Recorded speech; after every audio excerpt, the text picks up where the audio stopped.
I think that there's people in position that they want to shape the emerging UAP narrative, and I think people can be bought, and I think they've testified 17 times to Congress because they're bought. It was a setup, man. It was so weird. So, I don't know. Shellenberger has to answer for himself. Why didn't he correct the record? All right, so Jeremy Corbell and George Knapp released a wild Weaponized podcast, and in it, Jeremy Corbell is basically accusing of Michael Shellenberger of being paid off. We'll jump into all the details. It basically stems around this moment right here that I'm going to play for you in the November 13th, 2024 House UAP hearing. Take a look.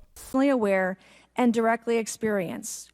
And we will hear testimony today concerning recent revelations about a purportedly secret UAP program whose existence and findings may have been improperly withheld from Congress. But before we get to the witnesses, we're going to have a few more opening statements from our colleagues. And one thing I wanted to add at the end of my closing statement is there is a document that will be entered into the Congressional record today. Mr. Tim Burchett from Tennessee has this document, and we just distributed it to every member up here on the dais of this document. But this is going to be the original document from the Pentagon about Immaculate Constellation that Michael Shellenberger delivered to Congress today. So thank you, Mr. Shellenberger, for this information. We are all reading it in real time now, and Mr. Burchett will enter it into the record. But 12 pages about this unacknowledged special access program that your government says does not exist. So with that, I would... So right when that happened, basically, Jeremy Corbell, well, we didn't know at the time, was not happy because, you see, he was the one that actually brought the report to Congress. And there's a lot of details surrounding that. I've made a couple videos about him. I'll put links in the description so you can check out more about, all of that.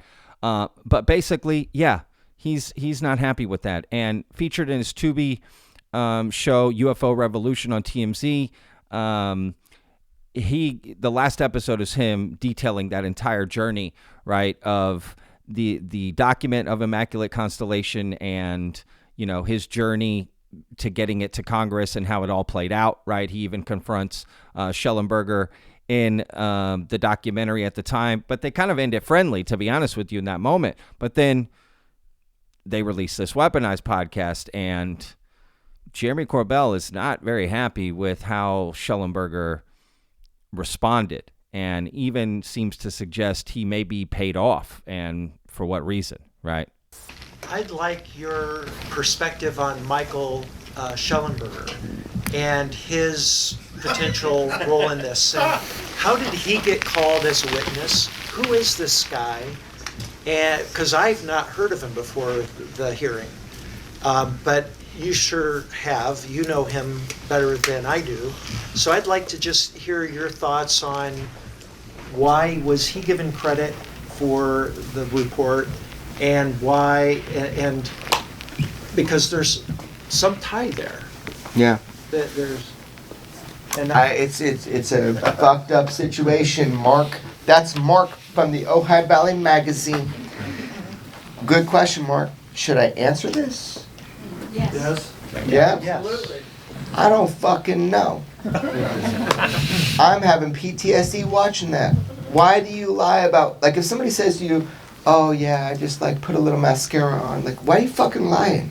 I don't know. You're supposed to be somebody who's credible, somebody that fights for human rights, for, righteousness against government. Maybe Dan would be better to answer this. I don't fucking know.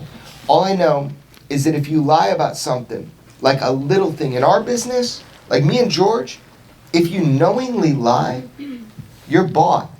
So the question is, why do you do that? What are you doing? Can people trust you? I can never walk somebody into a congressional office again and say, hey buddy, you're safe. These are trusted people. Come walk in with me. Everything's okay. I can't do it anymore. I don't know, man. You're gonna have to ask him. I think he needs to explain to you why he lied. I met with him the night before. And showed him the document. I don't know if we're gonna put this in our Weaponized book, but I did. That's the truth. So, Danny, maybe you could answer this, but Just to clarify, he had never seen a document until the night before, the document that Congress gave him credit for submitting. Did you guys? So there's actually something very important that's said there at the very end. And George, as he's getting the question out, Jeremy kind of answers midway through and then doesn't really expand there further. But basically, that is key, right? He's saying that Shellenberger had never seen the report, right, until the last second. Now, lucky for us, at the very end of the Weaponized podcast, Jeremy and George go into it a little bit more. Now Shellenberger did good stuff. What he did was represent the voiceless. It was just the control system in place to shape the narrative that I think is so dangerous. I think it's so dangerous people don't even understand. The night before the hearing, you showed that document to Michael Shellenberger. I did. And it's the first time he ever saw it. Yeah, he did not have that document. He knows that. And then the next day, when the committee opens this hearing, they thank him for submitting a document that he'd never seen until the night before. Yeah, so, and that was the point, was that it's good when people divide and conquer when it comes. I was really happy that this other journalist was talking with the author to get it out through Publica, right? Or Public, whatever his thing is. Yeah, I was really glad. But then the fact you don't correct the record, right? Because I had put in my word that I could protect this individual and walk them into offices. Again, this is before it was even public. The words were public. I don't fully grasp it yet. I could care less. This is not, hey, you turned in my homework. For me, what this is when I give somebody a word, I'm going to protect them. I'm going to do it a certain way. I'm going to get it done this way. And I get absolutely blindsided. And then nobody corrects the record. I can't then say to another whistleblower, hey, I have trusted people. They're not going to shape this. They're going to say it like it is. I'm going to bring you in. Do you see that puts me in a really bad obviously. situation? You know, we interact with whistleblowers all the time. Yeah. And trust is a major part of those conversations. Yeah. And if, this experience has sort of really destroyed our ability to make promises to them that they'd be taken care of. It is not about you getting credit for submitting the document or you're mad because you're not one of the witnesses to testify. It's not that at all. It's about controlling the narrative. And it's a little frightening about where it's going to go. What comes across to me is there's a power grab, a changing of the guard. If these materials that we're talking about, both the images that were collected by Immaculate Constellation and the metamaterials, crash saucers, those things, the Holy Grail, the goodies, are changing hands from the aerospace companies that have stashed that stuff for decades to the tech and space folks who are coming in with the new Trump administration and who have great influence in Congress. That's a big deal. It's a big story. I have a clip of Michael Shellenberger stating that he had this report shared with him back clearly before October, because this clip that I'm about to show you is from the middle of October 2024, so almost a full month before the actual hearing. And again, sometime before that or right before that, Shellenberger is claiming to have seen the report.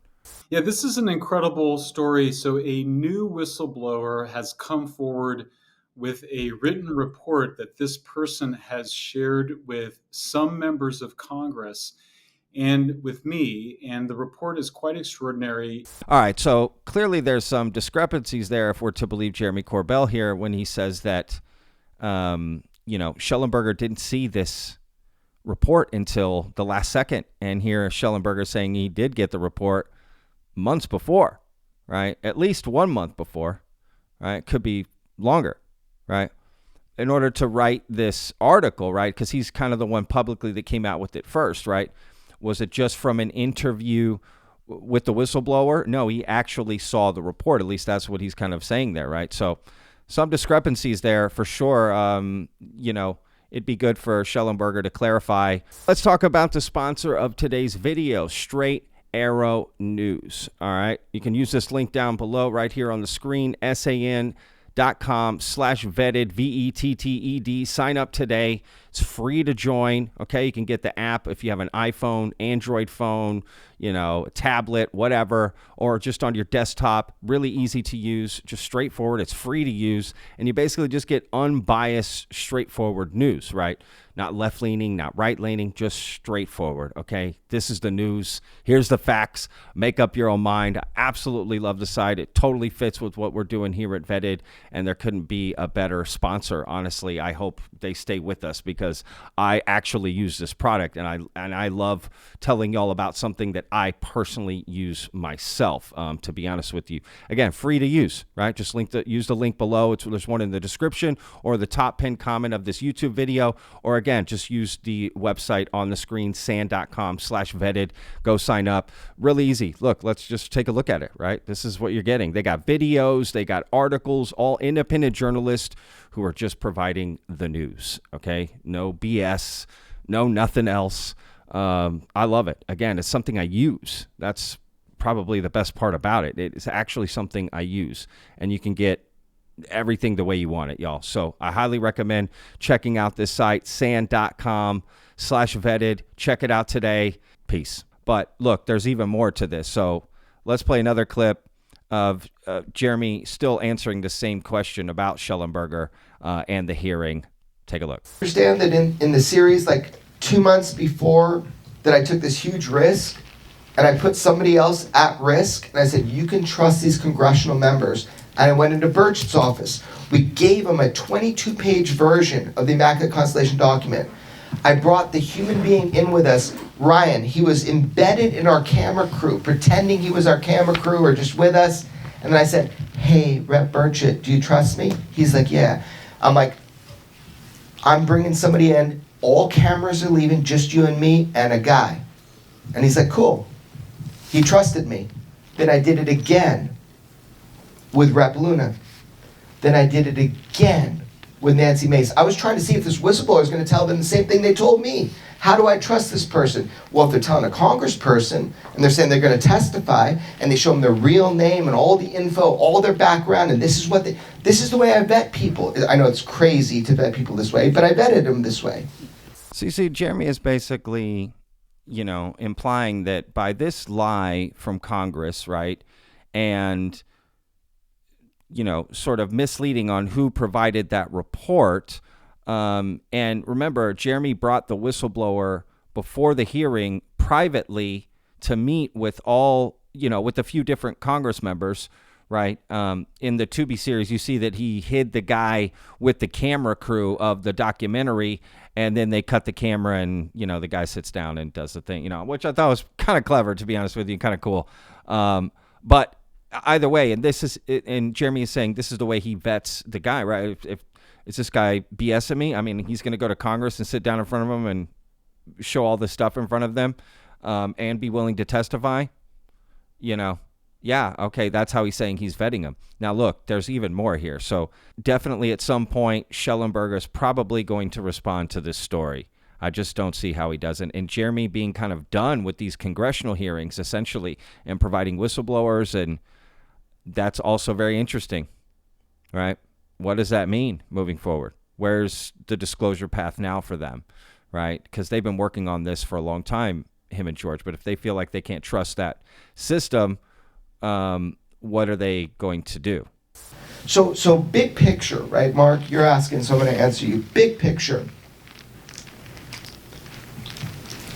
I was trying to bring first-hand whistleblowers public. George was supposed to testify. He told them what he would offer. I was supposed to testify. As soon as I gave them what I would give them, like the actual, they were trying to get me into a room, man, to see if I had videos and that kind of thing, if George and I had collected stuff. It was a setup, man. It was so weird. So, I don't know. Shellenberger has to answer for himself. Why didn't he correct the record? I'm sitting right there. As soon as Nancy Mace says that, I go, hey, Michael. I yell at him. I go, hey, Michael. She just lied. Are you going to correct the record? I thought they were going to kick me out of Congress. Did you hear me say it, Danny? Yeah, I did. I was there. Yeah, I was like, hey, Michael. And he turned and like a zombie looked back forward. He was part of it, man. Now, what is part of it? I don't know. They're positioning people, they're ordaining people to be the people that speak for this issue. That is, I think, the real story. I think you're right. No, That's the obvious answer here. It's the obvious answer. I think it's true. I think that there's people in position that they want to shape the emerging UAP narrative, and I think people can be bought, and I think they've testified 17 fucking times to Congress because they're bought. But I don't know. You should ask the human being and not me. I can talk about me. What I know is I fought fucking hard to protect whistleblowers, and I know I'll never trust that system again. I think George can answer this. He has seen this for 40 years. It is being covered up. All right, I'll put a link in the description to the full episode of Weaponized and the other links as well. My video about Michael Shellenberger and all the Immaculate Constellation, if you want to get into more of that and what that was exactly. So anyway, all right, we'll see you in the next one. Remember, every day's a gift, y'all. Peace! I live inside my own world of make-believe. Kids screaming in the cradles, profanities. I see the world through ice covered in ink and bleach. Cross out the ones who heard my cries and watched me weep.